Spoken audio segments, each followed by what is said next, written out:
ሄርሜላውንም አረፈደብሽም ከሩታና ከአብርሃም ህይወት ውልቅ ብለሽ ብትውጪ ነው የሚሻልሽ። እውነት ለመናገር እንግዲህ ሄርሜላ ሆስፒታል ድረስ ሄዳ ሩታን ለመጠየቅ እንግዲህ እንዳያችሁት ቪዲዮ አይታችሁታል ብዬ ተስፋ አድርጋለሁና ሩታን ለመጠየቅ ሆስፒታል ድረስ ሄዳ እንግዲህ ሩታም ምንም ሳትል እንግዲህ አስገብታታለች። በሰላም ተቀብላት በሰላም ተነጋግረው እንግዲህ ወጥተዋል። ነገር ግን እነፈረንጁ የሄርሜላ እዛ መገኘት ምንም ደስታ አልሰጣቸውም። ሲቀጥል ደግሞ የሄርሜላ ንግግሯ ሁሉ የቅናት ይመስላል። የሆነ በሰላም ሩታ በሰላም ማትወልድ መስሎች ነበረ እንዴ?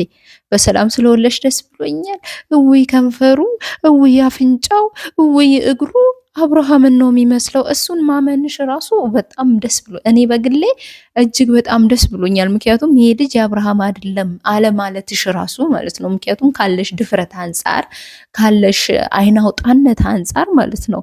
የምሬ ነው ምልሽ። የሆነ በቃ ይሄ ልጅ ሩታ ከአብርሃም አላረገዘችም ከአብርሃም አልወለደችም ትያለሽ ብዬ ጠብቄሽ ነበረ። ነገር ግን አብርሃምን እንደሚመስል አስመስክረሻል። ለዚህ ደግሞ እናመሰግናለን። እውነት ለመናገር አራስ መጠየቅ ትልቅነት ነው። ነገር ግን ያንቺ አሁን ሩታ አራስ እንደሆነች ታውቂያለሽ። ወልዳ እንደዛ ማለት ነው እርጉዝ ሆና እንደዛ ስጨቀጭቅያት፣ እንደዛ ስታሰቃያት፣ እንደዛ ስታስለቅሻት፣ እንደዛ ስታረጊያት ነበር አይደለ? እሷ ከአብርሃም ህይወት ውልቅ ብለሽ እንድትወጪ ትፈልጋለች አይደለ? እስኪ ትኩስ አራስ ናት፣ ገና ከሆስፒታል አልወጣችም እና ሄደሽ በዚህ ልክ መንጠባረሩ አስፈላጊ ነው ብለሽ ታስቢያለሽ? ውድ ተመልካቾች የምሬ ነው የምላችሁና ምን እየተካሄደ እንዳለ ራሱ ማለት እቺ ልጅ አርግዛም ሳታርፍ ወልዳም ሳታርፍ አራስ ቤትም ሳታርፍ ገና በወለደች በአንደኛ ቀን ሄደሽ በዚህ ልክ መንጠባረሩና ካሜራ ደቅኖ መላላጡ እንደኔ አስፈላጊ ነው ብዬ አልልም። መቼም ደግሞ እቺ ልጅ ከአብርሃም ህይወት አትወጣም። እውነት እኛ እንድትወጣ እንፈልጋለን። ብዙዎቻችን፣ ብዙ ኮመንታተሮች፣ ብዙ ዩቱበሮች ሀሳብ አስተያየት ሲሰጡ እንዳየሁት አብርሃም ከህይወቱ ሄርሜላን እንዲያስወጣ ነው አይደለ ጥራቻችን። ነገር ግን ወዶ አይደለም፣ አንፍረድበት። ይሄ ሰውዬ የእውነቴ ነው የምላችሁ፣ በእርግጠኝነት እርግጠኛ ሆኜ የምነግራችሁ አብርሃም ነገ ከሄርሜላ ጋር ባበደ ቪዲዮ ይመጣሉ። ምክንያቱም ይቺ ልጅ ያሰራችበት ነገር አናቅም። ገና ሚስቷ አራስ ናት፣ ግን ከእሷ ጋር መምጣቱ የማይቀር ነገር ነው ማለት ነው። እና ሰላም ጤና ይስጥልኝ። በመላው ዓለም የምትገኙ ውድ የኔ ቤተሰቦች እንዴት ናችሁ? ደህና ናችሁ? እኔ ያለው እግዚአብሔር ይመስገን በጣም በጣም በጣም ደህና ነኝ። እናንተ እንዴት ናችሁ? ሁሉ ሰላም፣ ሁሉ ሸጋ፣ ሁሉ አሸዋይና ነው። እውነት ለመናገር እውነት በሩታ መውለድ በሩታ በሰላም ወልዳ ወደ ቤቷ በመመለሷ ምናምን ብዙዎቻችን በጣም ደስ ብሎናል። ብዙዎቻችን ጨጓራችን ከመቃጠል ወደ ደስታ ተሸጋግሮ ነበረ። ነገር ግን ይቺ ተንከሲስ አሁንም አልተወችንም። እንግዲህ ልታቃጥለን መልሳ መታለች ማለት ነው። ይህንንም እድሉ እያመቻቹላት ያሉት እንግዲህ ከጀርባዋ ያሉ ሰዎች ናቸው ብዬ አስባለሁ። በእርግጥ አራስ መጠየቅ ክፋት የለውም። ነገር ግን ደግሞ የሄርሜላ ሆስፒታል መገኘት የሄርሜላ ሩታን ለመጠየቅ መሄድ አስፈላጊ ነው ብዬ አልልም። ምክንያቱም ሩታ ሄርሜላ ከአብርሃም እንድትርቅ ትፈልጋለች። ምንም አይነት ግንኙነት እንዳይኖራቸው ትፈልጋለች። ይቅርታ። ስለዚህ እቺ ልጅ ደግሞ አራስ ጥየቃ ብላ ሄዳ እንግዲህ እነ ፈረንጁ በጣም እያዝናኑኝ ስለነበረ ነው ሳቄ የመጣውና ሰዓትሽ አልቋል ውጪ ምናምን እያሏት ነበረ። ህፃን ስለሆኑ ዳይፐር ልበስ ምናምን እንዴ አጋባብሽ እንዴ? ንግግር ራሱ ከአብርሃም ወረሽ እንዴ? አብርሃም ወሰሽ ግን ከአብርሃም ንግግሩን ወረሽ እንዴ? ውዷ ምን ነው እናቴ?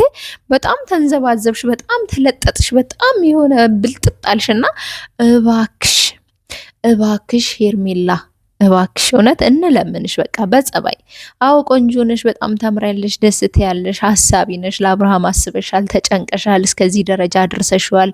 በቃ ብዙ ነገር ሩታን ግን በይበልጥ ጎተሻታል፣ አሰቃይተሻታል፣ አስለቅሰሻታል፣ ብዙ ጊዜ አስለቅሰሻታል፣ የሩታ ትዳር እንዳይሰምር አድርገሻል ወዘተረፈ።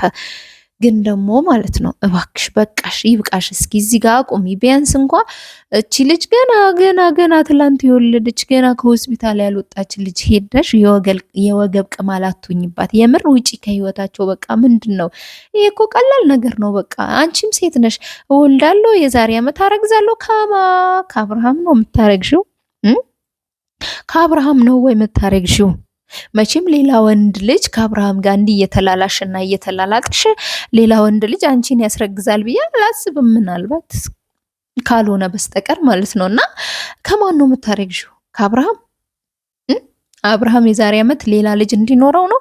ሩታም እኮ የዛሬ ዓመት መውለድ ትችላለች። የምሬ ነው ምልሽ። ስለዚህ አንቺ አታስፈልጊም።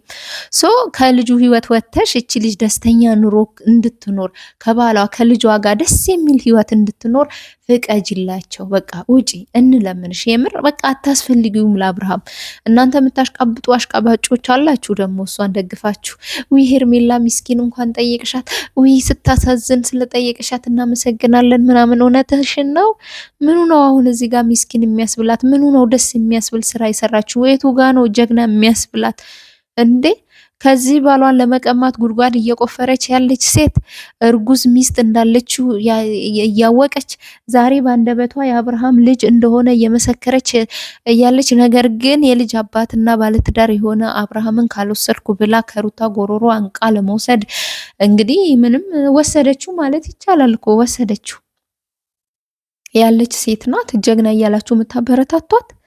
ስለዚህ እነሱ እኮ ጥፋት የለባቸውም። ሄርሜላም አብርሃምም ጥፋት የለባቸውም። ምክንያቱም እኛ ጀግና ጀግና ጀግና እያለን ልባቸው እንዲያብጥ እያደረግን እሷም ከሷ እንድትቀማ እያደረግን አብርሃምም ራሱን አሳልፎ ለሄርሜላ እየሰጠ አሁን ትላንትና እንደዛ ሲደሰት ደስ ብሎት ልጁን ሲስም ሚስቱን ሲስም የነበረ ሰውዬ ነገ ከሄርሜላ ጋር የኔ ፍቅር የኔ ማር ብሎ ሙዚቃ እየሰራ አክት እየሰራ ፍቅር ፍቅር ጨዋታ እየተጫወተ መምጣቱ የማይቀር ነገር ነው። ስለዚህ ይሄ ሩታን ያስደስታታል ብላችሁ ታስባላችሁ? ምንም ቢሆን እኮ የልጁ አባት ነው። ምንም ቢበድላት የልጁ አባት ነው። ስለዚህ እንዲመለስላት ወደ ቤቱ እንዲገባ ትፈልጋለች። ለእሷ ጊዜ እንዲሰጥ፣ ለልጁ ጊዜ እንዲሰጥ። ግን እቺ ልጅ እስካለች ድረስ ደግሞ አብርሃም ይህንን ማድረግ አይችልም።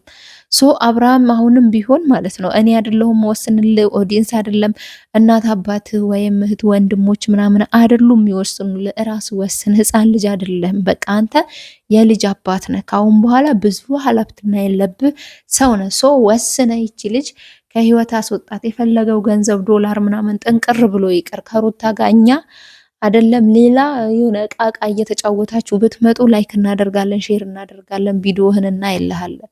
እውነቴ ነው የምልህ። እና እዘንላት። እውነት አርግዛ ያላረፈች ሴት ወልዳ ማረፍ አለባት። በቃ ካሁን በኋላ እየገባችሁ ህይወቷን ባትበጠብጧት። እንደዚህ አይነት ነገር አስተላልፋለሁ ወይም ከሷ ጋር ሆናለሁ ካልክ ደግሞ ከሩታ ህይወት ሙሉ ለሙሉ መውጣት አለብህ አንተ። በቃ የምር በእንደዚህ አይነት ሁኔታ የምትቀጥሉ አይመስለኝም። እና የሄርሜላ አያያዝ ደግሞ በጣም ከባድ ነው። መቼም አትፋታውም። ብዙዎቻችሁ አበቃላት ሄርሜላ ሩታ ልጅ ወለደች። እውነትሽን ነው። አታውቅም እንዴ እርጉዝ እንደሆነች? መጀመሪያ ታውቃለች እኮ እቺ ልጅ አይደለ?